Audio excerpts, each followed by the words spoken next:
형제들아, 내가 신령한 자들을 대함과 같이 너희에게 말할 수 없어서 육신에 속한 자, 곧 그리스도 안에서 어린아이들을 대함과 같이 하노라. 내가 너희를 젖으로 먹이고 밥으로 아니하였노니 이는 너희가 감당하지 못하였음이거니와 지금도 못하리라. 너희는 아직도 육신에 속한 자로 다 너희 가운데 시기와 분쟁에 있으니 어찌 육신에 속하여 사람을 따라 행함이 아니리요. 고개 들고 앞을 보셔요. 네, 저를 보기보다 제 뒤에 있는 십자가를 향해서 고개를 드셔요. 네, 여러분 심령들마다 빛으로 가득할 수 있기를 바랍니다. 이 빛이 있어야 내가 하고자 하는 모든 일들이 하나님의 도우심 가운데 이루어나갈 수가 있고요. 빛이 있어야 내가 감사할 수 있는 삶을 살아갈 수가 있는 거예요. 빛이 차단되면 못 보는 거예요. 일을 이룰 수가 없어요. 부디 여러분 자신을 향하여, 사랑하는 식구들을 향하여 빛이 있으라 축복하는 이번 한 주간이 되실 수 있기를 바랍니다. 교회 생활은 우리에겐 매우 유익이에요. 그런데 안타깝게도 교회 생활을 힘들어하는 분들이 많아요. 처음 교회에 나오는 분들은 어색하고 힘들고 그럴 수 있는데 또 오랫동안 교회를 다니고 직분까지 받았는데도 교회 생활을 불편해하는 분들, 어려워하는 분들이 굉장히 많습니다. 왜 그럴까요? 이상하다. 내가 왜 교회 생활하는데 이렇게 좀 불편하지? 교회 생활하는데 내가 이렇게 자유롭지 못하지? 내가 왜 힘들어하는 것들이 있지? 여러분들이 이러한 질문에 대한 답을 들고 있지 못하면 교회 생활하는데 방향성을 잃어버리는 거예요. 그냥 종교인처럼 주일 예배 한번 드렸으면 내가 할 일 끝 이렇게 되고 말아요. 이 우리의 본질, 우리의 목적은 그게 아니거든요. 그것은 껍데기와 같아서 알곡을 열매를 맺기 위한 하나의 필요한 과정이지 그 자체가 목적일 수는 없는 거예요. 교회 생활에서 힘을 못 누리는 것은 성경에서 사람들을 몇 가지로 구분하는데 내가 그 성경에서 구분하고 있는 사람들 중에 어떤 부류인지를 내가 모르고 있거나 망각했기 때문에 그런 거예요. 우리는 교회 다니면 성도지 뭐, 교회 다니면 하나님의 자녀지 뭐 이렇게 신앙생활을 하는데요. 그거는 말씀을 모르는 거예요. 하나님의 말씀을 보면 교회 다니는 하나님의 자녀, 예수님을 영접하는 하나님의 자녀도 똑같은 하나님의 자녀가 아니에요. 구분해놨어요. 그러니까 이사야 30장 1절에 보면 패역한 하나님의 자식들이 나와요. 근데 그 패역한 하나님의 자식들은 어떤 사람들이냐? 말씀이 아닌 자기 생각대로 행하는 자, 성령을 따라 행하지 않는 자. 이게 패역한 하나님의 자녀예요. 반면에 마태복음 3장 17절에 보면 예수님께서 세례를 받으시고 물 위로 올라오셨을 때 하늘이 열리면서 하나님이 이렇게 말씀하시잖아요. 이는 내 사랑하는 아들이다. 내가 기뻐하는 자다. 이렇게 말해요. 그러니까 하나님의 자녀도 하나님께 사랑을 받는 자녀, 하나님께 기쁨을 드리는 하나님의 자녀가 있는 거예요. 이렇게 세밀하게 나누시는 이 하나님의 말씀을 딱 봐야 내가 하나님의 자녀지 뭐 이게 아니라 하나님의 자녀도 패역한 자식이 있고 하나님께 사랑받고 기쁨을 드리는 자녀가 있네? 여기서 정신 차리고 신앙생활을 하는 거예요. 교회 생활의 자세가 달라지는 거예요. 같을 수가 없는 거예요. 사람도 마찬가지예요. 이 세상 사람들은 사람들을 다 구분해요. 이제 법으로야 남성 여성 평등하다. 법으로야 이제 재산도 딸이나 아들이나 똑같이 줘야 된다. 막 이렇게 점점 평등 위주로 나가지만 세상은요 사람을 구분해요. 그 암암리의 사람을 구분하고 그 사람들을 그렇게 대해요. 그 사람이 가지고 있는 소유로 그 사람을 평가하고 그 사람을 대해요. 이 돈이 있는 자와 돈 없는 자, 돈을 많이 버는 자와 돈을 적게 버는 자, 지식이 많은 자와 지식이 적은 자 다 구분하고 그리고 그들을 대하는 태도가 각기 다 다른 거예요. 남자와 여자로 생물학적으로 구분하잖아요. 다 구분해요. 그리고 보이지 않는 유리 천정 이런 식으로 그렇게 한계를 느끼게 하잖아요. 이렇게 사는 세상에서 사람은 행복할 수가 없는 거예요. 암암리의 사람들은 외모로 평가하고요. 그들이 가지고 있는 소유로, 그들의 능력으로 그렇게 평가하고 그렇게 다르게 차별적으로 그 사람들을 대해요. 그래서 이 세상은 불행한 거예요. 그래서 이 세상은 우리에게 참된 쉼을 줄 수가 없는 거예요. 세상에서 사람을 나누는 방식은 이 세상을 더 갈등을 부추겨요. 갈등을 부추겨요. 괜히 유전무죄, 무전유죄 이런 말이 나온 게 아니에요. 세상에서 사람을 나누는 방식은 이 가정을 산산조각나게 만들어요. 개인의 인생을 비참하게 만들어요. 왜냐하면 세상은 끊임없이 성공한 자와 실패한 자, 가해자와 피해자 계속해서 이렇게 나눠요. 그렇기 때문에 그 세상의 구분성 속에서 사람들은 인간성이 점점 파괴되는 거예요. 회복 능력은 점점 사라지고요. 근데 반면에 성경도 사람을 구분을 해요. 이 사람을 나눠요. 그런데 성경에서 사람을 나누는 이 방식은 갈등을 조장하고 그렇게 그 사람을 무시하기 위한 것이 아니라 오히려 사람을 살리기 위하여, 그 사람을 고치기 위하여, 그 사람을 성장시키고 성숙시키기 위하여 그 사람 됨됨이를 나누는 거예요. 지금 제가 드리는 말씀은 굉장히 중요해요. 눈은 다 뜨셔요. 눈 감은 사람이 있어요. 눈은 뜨셔요. 네, 오늘은 제가 주무시라는 말씀을 안 드릴게요. 두 눈 감으라는 얘기를 안 드릴게요. 꼭 저를 바라보라는 말이 아니라 제 뒤에는 십자가는 바라볼 수 있고 이 앞에 있는 꽃은 바라볼 수 있잖아요. 그러니까 앞을 바라보셔요. 앞을 바라보세요. 두 눈 감고 이렇게 좀 하셔요. 성경이 사람을 너는 이런 사람이야, 너는 이런 사람이야, 너는 이런 사람이야 이렇게 나눠요. 근데 그렇게 사람을 나누기 위한 것은 서로를 향해서 성장시키고 성숙시키기 위해서 나누는 거예요. 서로를 풍성하게, 풍성한 삶을 누릴 수 있도록 그렇게 만드는 거예요. 그의 심령과 그의 심령은 윤택해지고 그 생각의 폭은 아주 여유가 있고 수용 능력이 있고 이렇게 하기 위하여 이렇게 사람을 구분하는 거예요. 그러면 성경은 사람을 어떻게 구분할까? 1절 말씀 볼까요? 우리 1절 말씀 보겠습니다. 1절 말씀 시작. 형제들아 내가 신령한 자들을 대함과 같이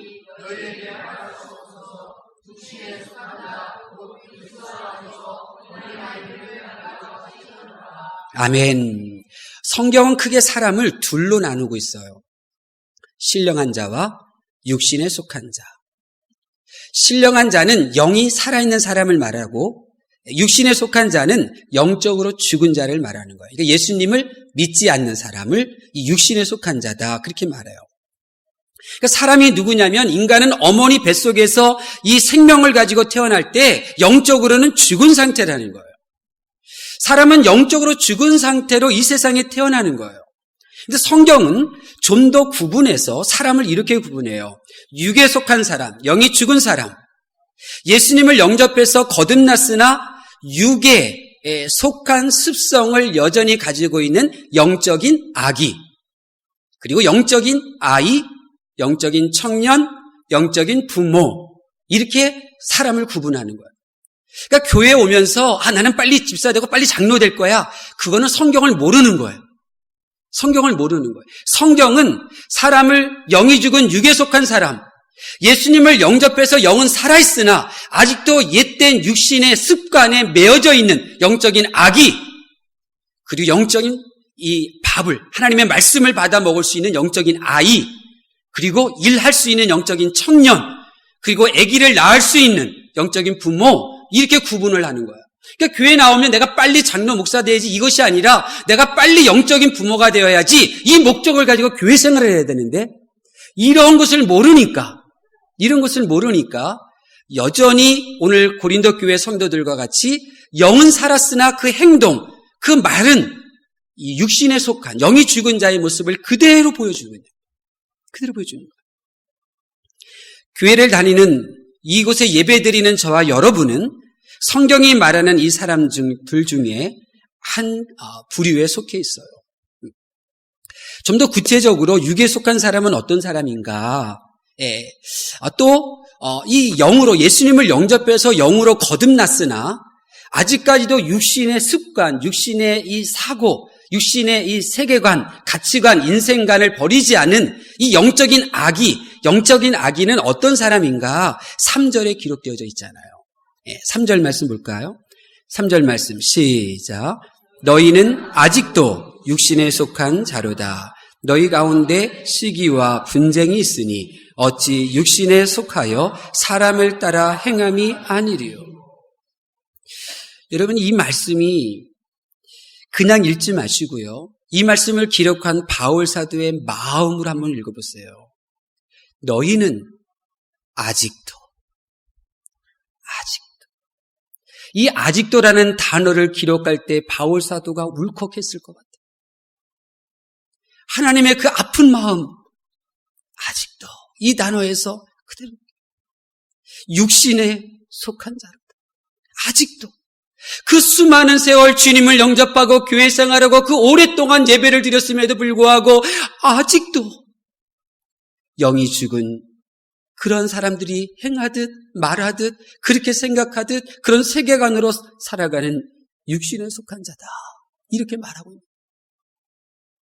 얼마나 바울 사도의 마음이 아팠겠어요.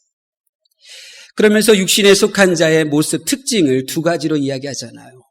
육신에 속한 자는 어떻게 행동한다고 했는가? 3절 중간에 보니까 시기를 말을 해요. 시기는 다른 사람이 잘 되는 것을 축복하지 않아요. 시기는 다른 사람이 잘 되는 것을 보고 이제 미워하는 거죠. 이 시기예요. 함께 기뻐하지 못하고 함께 즐거워하지 못하고 또 이렇게 축복하지 못하는 이것이 시기하는 마음이에요. 또 이 시기하는 사람은요 어떻게 행동하냐면 반드시 경쟁하려고 해요. 반드시 시기하는 그 사람을 발밑에 두려고 해요. 짓밟으려고 해요. 그게 경쟁하려고 하는 거예요. 시기하는 사람은. 근데 이 시기하는 사람이 부모라면 어떻게 행동해요? 자녀들 지독하게 공부시켜요. 때려가면서 공부시키는 거. 왜요? 경쟁에서 이겨야 되고 자기 친구 그 아들 딸보다 잘하는 것이 시기가 드니까 그러니까 하는 거예요. 그러니까 강압적으로 시키는 부모나 그냥 본인의 의지와 상관없이 끌려서 공부하는 자나 모두 불행한 거예요. 평생 낮은 자존감 가운데 상처에서 해결하지 못해요. 이게 육신에 속한 자의 특징이에요. 또한 육신에 속한 사람은 어떤 사람이냐? 3절에 보니까 분쟁한다 그랬어요. 분쟁이 뭐예요? 다투는 거예요. 싸우는 거예요. 편을 가르는 거예요. 이게 분쟁이에요. 편을 가르고 싸우고 화목할 줄도 모르고 그냥 이익에 의하여 움직일 뿐 그곳에 임재하시는 성령 하나님은 보지도 못하고 비전은 완전히 없는 이런 상태가 분쟁이라는 거예요. 예를 들면 이미 그 일은 지나간 과거예요. 오래전 된 일이에요. 그런데 그 사람은 또 이미 죽었어요. 근데 이 기억으로 남아서 여전히 10년, 20년 전에 된 그 일 이미 죽어 없는 그 사람과 여전히 싸워요. 그래서 이미 낙골 땅에 들어가고 이미 땅에 묻힌 사람에 대하여 미워하고 상처받았다고 이야기하고 이렇게 살아가요. 이게 분쟁이에요. 살아있는 사람과 싸우고 죽어있는 사람과 싸우고 이게 분쟁이에요. 이게 육신에 속한 사람이에요. 영에 속한 사람들의 특징인 거예요. 그들은 화해할 줄을 모르는 거예요. 화목할 줄을 모르는 거예요. 왜 성경은 이처럼 육에 속한 사람을 드러내는 걸까? 왜 드러내는 걸까? 내게 아픔을 준 그 사람이 부모였어. 그렇게 기억하면 그 부모에 대한 그 미움이요. 평생 갑니다. 근데 그 부모이기 이전에 그 부모들도 육에 속한 연약한 분들이었지. 이렇게 고백하면요. 상처 극복할 수가 있게 되는 거예요. 그 사람이 권사, 나를 핍박했던 사람이 장로, 목사 이렇게 생각하면 평생 상처가 가요. 그런데 나에게 상처를 준 그 사람이 육에 속한 사람이었지. 이렇게 고백하게 되면 더 이상 그것이 상처가 안 되는 거예요. 상처가 아물게 되는 거예요. 내게 절망을 심어준 그 사람이 친척이 아니라 영이 죽은 사람이라고 말하기 전까지 그들로부터 겪은 경험이 평생 상처가 되고 짐이 되어 그의 인생을 망치는 거예요. 망쳐요. 그래서 성경은 분명하게 드러내는 거예요.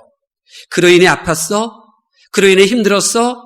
근데 말이야, 그는 연약한 육신에 속한 사람이었어. 이렇게 말합니다. 육신에 속하면요, 사랑의 마음으로 행하지만 자녀에게 상처가 돼요. 육신으로 행하게 되면, 영이 죽은 상태로 행하게 되면 아무리 그 사람을 위해서 해준 일이라 할지라도 오히려 그들의 인생을 망치는 그런 결과가 오게 돼요.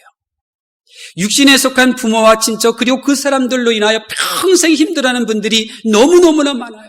그런데 그분들도 육신에 속한 사람이어서 고백하는 순간 그들의 연약함이 보이는 거예요. 그들의 연약함 속에서 오는 두려움, 공포, 이것에 사로잡혀서 나에게 강요를 하고 나에게 야단을 치고 나에게 채찍을 휘둘렀던, 때렸던 그 모든 것들이 보이는 거예요. 그 순간 그들을 향한 미움이 아니라 그들을 향한 불쌍한 마음이 들기 시작하는 거예요. 불쌍한 마음. 자녀가 부모님을 여전히 아버지로 본다면 나에게 상처가 되는 거. 그런데 아버지도 연약한 육신의 사람이었다는 것을 보게 되는 순간, 아버지가 그렇게 나를 강요하고 그렇게 나에게 이렇게 압박했던 그 이유를 이해하게 되고 용서하게 되고 감싸줄 수 있게 되는 거예요. 그러면 더 이상 그 사람은 과거와 싸우지 않아요. 그 사람과 싸우지 않아요. 그러면서 인생을 낭비하지 않아요. 그의 인생의 적은 이제 그 배후에 있는 사탄이라는 것을 분명히 볼 수 있기 때문에 그런 거예요. 자, 첫 번째, 육신에 속한 사람이 있다. 이렇게 말씀을 드렸어요. 영이 죽은 사람이다. 영이 죽은 사람은 이런 특징이 있다. 이렇게 말씀드렸어요. 근데 두 번째로, 성도는요, 그렇게 육에 속한 사람들을 도와줘야 될 사람이라는 거예요. 우리 이 2절 말씀 볼까요? 2절 말씀 보겠습니다. 시작.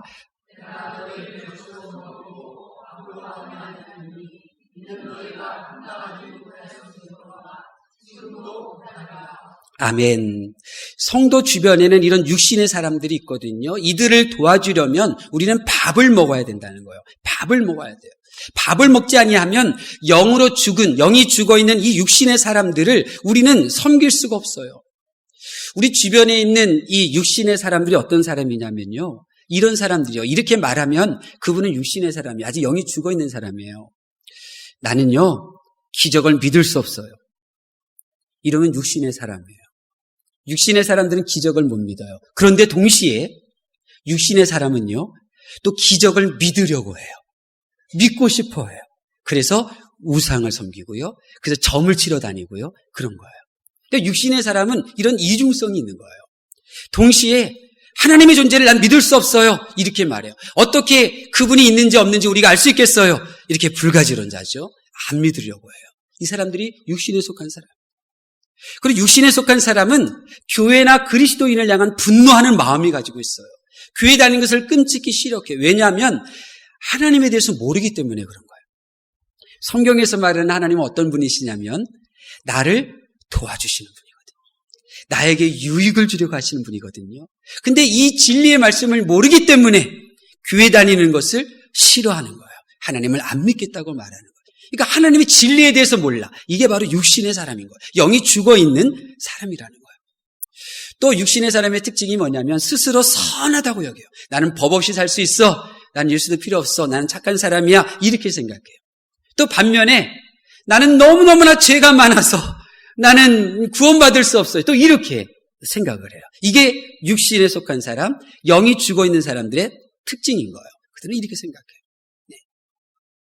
그리고 그들은 풀리지 않는 질문을 항상 안고 있어요.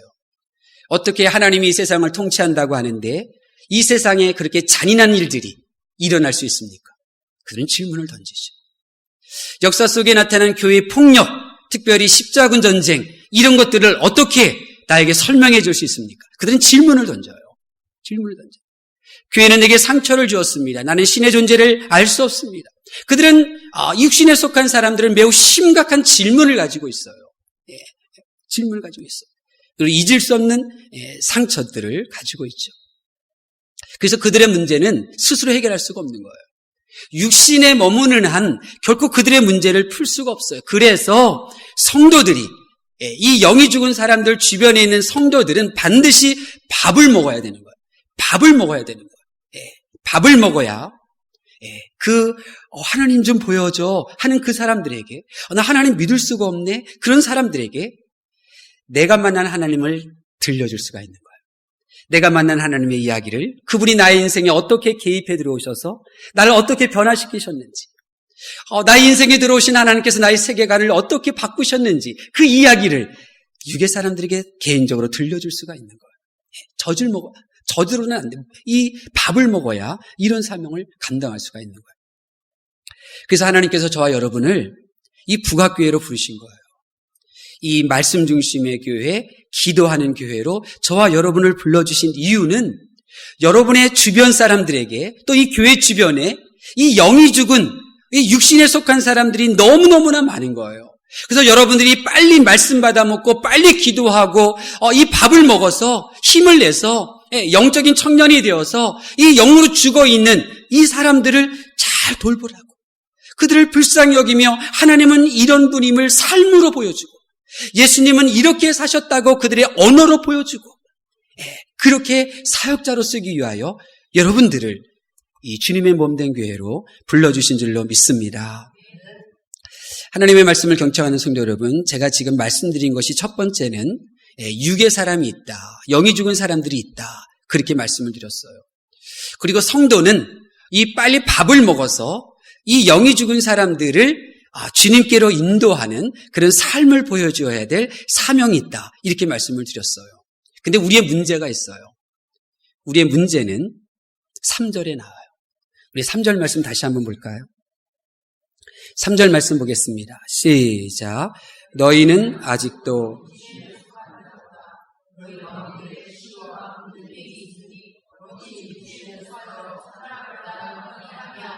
아멘. 고린도 교회 성도들은 예배를 드렸어요. 예배를 소중히 여기고 일요일을 주님의 날로 부르며 주일이라고 부르며 그렇게 예배를 드렸어요. 고린도 교회 성도들은 구제를 했어요. 다른 연약한 교회에 선교원을 보내고 구제연금을 보내고 구제를 했어요. 고린도 교회 성도들은 은사도 많았어요. 방언도 했고 예언의 은사들도 있었어요. 그런데 그들은 어떤 사람들이었을까? 3절에 아직도 육신에 속한 사람들이었어요. 정확하게 말하면 영이 죽은 육신의 사람이었다가 예수님을 구주로 영접하여 영이 살아난 신령한 사람이 되었는데 아직도 육신의 습관, 육신의 사고, 육신의 행동에 매여져 있는 영적인 악이 상태에 있는 사람들이었다. 이게 그들의 문제예요. 그렇다면 여러분에게 질문 던져보세요. 여러분은 어떤 사람입니까? 직분을 이야기하는 게 아니에요. 나는 어떤 사람입니까? 하나님을 믿으나 육신에 속한 사람입니까? 예수님을 구주로 영접했으나 여전히 세상에 육신에 속한 사람들과 같은 세계관, 인생관, 가치관, 그들의 마음으로 살아가는 영적인 아기입니까? 아니면 단단한 하나님의 말씀을 먹고 성장하고 있는 영적인 아이입니까? 제가 한동안 그런 말을 자주 했었어요. 제발 교회에서 일하려고 하지 마세요. 밥 안 먹어도 돼요. 예배 드리고 점심 안 먹어도 돼요. 일주일에 한 끼 굶고 예배 드려도 돼요. 제발 사역하려고 하지 마세요. 그랬어요. 왜 그래요? 영적인 아기들이 사역자가 되니까 다툼이 있는 거예요. 상처받는 일들이 일어나요. 그러니까 제발 사역 좀 하지 말라고 부탁드리는 거예요. 이 세속적인 이 육신에 속한 그러한 마인드를 가진 영적 아기가 교회 일을 하니 되겠어요? 안 되는 거예요. 그렇게 해서는 안 돼요. 그렇게 해서는 안 돼요. 이 단단한 하나님의 말씀을 먹는 영적인 이 아이가 성장해서 영적 청년이 되어야 성령의 열매들이 맺어지고 성령이 나타나는 이런 사역자가 될 수 있는데, 영적인 아이는커녕 지금 영적인 아이에 머무른 자가 나이가 있고 오래 교회에 다녔다고 사역자가 되니 하나님이 드러나지가 않는 거예요. 주님이 드러나지가 않는 거예요. 교회 다닌다고 하여서 신령한 사람이라고 하는 착각에서 벗어나야 돼요. 갈라디아서 5장 19절에서 21절 말씀이에요. 내가 거듭났으나 이 아직도 육에 속한 영적인 아기인가 아닌가, 이것을 이 말씀을 통하여 나를 볼 수가 있어요. 나의 모습을 비춰주는 거울이죠. 말씀드릴게요. 육체의 일은 분명하니, 육체의 일, 육에 속한 사람이에요. 주님을 영접해서 영은 살아났으나 여전히 육체의 습관에 매여있는 그러한 사람들은 이렇게 행동한다는 거예요. 곧 음행과 더러운 것과 호색과 우상숭배와 주술과 원수 맺는 것과 분쟁과 시기와 분냄과 당짓는 것과 분열함과 이단과 투기와 술취함과 방탕함과 또 그와 같은 것들이라. 음행, 더러운 것, 호색, 안목의 정욕에 따른다면 난 육신의 습관을 아직 끊어버리지 못한 영적인 악이에요. 분쟁, 시기, 분냄, 분열함이 있다면 난 영적인 악이라는 거예요. 원수 맺은 상태로 있다면 난 신령한 사람이 아니에요. 역전이 영적인 악의에 불과할 뿐이라. 그럼 우리가 어떻게 해야 되겠어요? 그럼 우리가 어떻게 교회 생활을 해야 되겠어요? 어떻게 주일 한 번 드리는 이 예배뿐만 아니라 삶 속에 드려지는 산제물, 이 예배를 주중에 어떻게 해야 우리가 이 영적으로 성장할 수 있을까요? 2절에 그 답이 나오잖아요. 우리 2절 말씀 볼까요? 2절 말씀 보겠습니다. 시작. 내가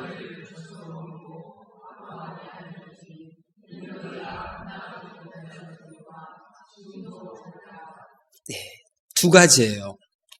두 가지예요. 첫 번째는 젖을 드셔야 돼요. 젖을. 아기는 밥을 먹을 수 없어요. 아기는 젖을 먹어야 돼요. 분유를 먹어야 돼요. 아기는 분유를 먹어야 돼요. 젖을 먹어야 돼요. 근데 우리가 젖을 먹을 수 있는, 분유를 먹을 수 있는 영적인 장소가 어딜까요? 아기가 부모님 품 안에서 젖을 먹는 것처럼 이 영적인 아기가 나의 부모님 품에 앉아서 젖을 먹을 수 있는 장소가 어디일까요? 십자가예요. 십자가는 반드시 영적으로 거듭난 사람이 오랫동안 머물러야 할 장소예요. 왜냐하면 십자가 아래에서 나는 하나님의 품 안에 안겨 젖을 먹을 수 있기 때문에 그런 거예요. 젖을 먹어야 밥을 먹을 수 있는 아이로까지 성장할 수가 있어요. 밥을 먹을 수 있는. 이 십자가를 떠나면 평생 이 말씀의 밥을, 나의 영의 양식인 이 음식을 먹을 수가 없어요. 말씀이 귀에 들려지지가 않아요. 말씀을 먹을 수가 없는 거예요. 반드시 젖을 먹어야 돼요. 젖을 먹었고 성장해야 밥을 먹을 수 있는 거예요. 말씀을 먹을 수 있는 거예요. 근데 그 젖을 먹을 수 있는 장소가 어디냐? 십자가 사랑이라는 거예요. 십자가 사랑. 십자가 아래 머물 때 반드시 예수님은 나에게 들려주시는 말씀이 있어요. 내 죄를 사하려고 내가 이렇게 십자가에 달렸다. 십자가에 머물면 반드시 십자가는 날 향해서 음성을 들려줘요. 너는 죄인이야. 너 죄인이야. 뼈에 사무치도록 너는 죄인이야. 그것을 심어줘요. 세상 사람은요, 이 세상은요, 내가 잘못한 것을 보지 못하게 만들어요.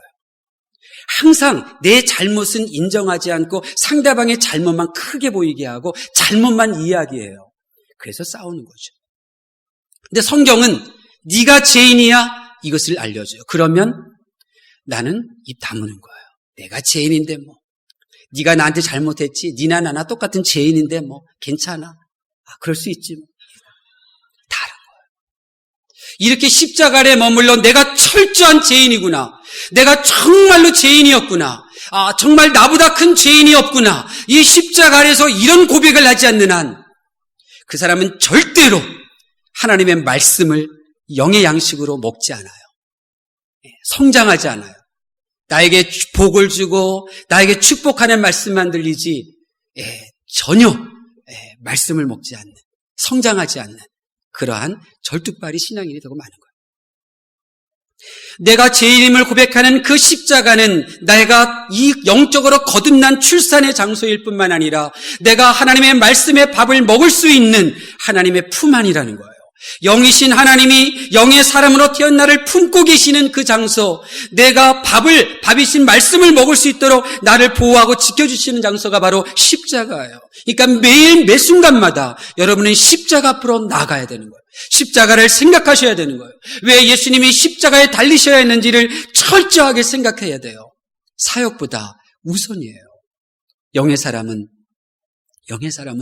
반드시 이 십자가에 머무르는 시간이 있어요. 하나님의 따뜻한 사랑의 품에 안긴 그 기억이 있어요. 나 같은 죄인을 이렇게 내치지 아니하시고 품어주셨구나. 그 사랑을 반드시 경험하라. 다른 하나, 젖을 먹으려면 2절 말씀 보세요. 스스로 젖을 먹이고 있나요? 젖을 먹고 있나요? 아니면 누가 젖을 먹이고 있나요? 2절에 내가는 누구를 말하는 거죠? 예수님이 아니에요. 바울이죠. 바울이 고린도 교회 성도를 젖으로 먹이고 있는 거예요. 마찬가지로 내가 젖을 먹으려면 내 주변에 사역자가 있어야 돼요. 사역자가. 그 사역자는 어떤 사람이냐면 내가 이제 갓 태어난 영적인 아기라는 사실을 알고 나에게 이 돌봄을 줄 수 있는 사역자예요. 예를 들어 사역자는 이런 사람이에요. 하나님의 모든 명령, 하나님의 모든 말씀, 그리고 내게 되어져 있는 모든 일들은 나를 향한 유익과 나를 보호하려고 하는 목적으로 이렇게 말씀하시고 이런 일들이 벌어졌다. 그것을 철저하게 믿는 사람이에요. 이런 사역자는 육신에 속한 사람을 위하여 그들의 세계관, 그들의 이 가치관, 인생관이 무너지도록 계속해서 그를 위하여 중보기도해요.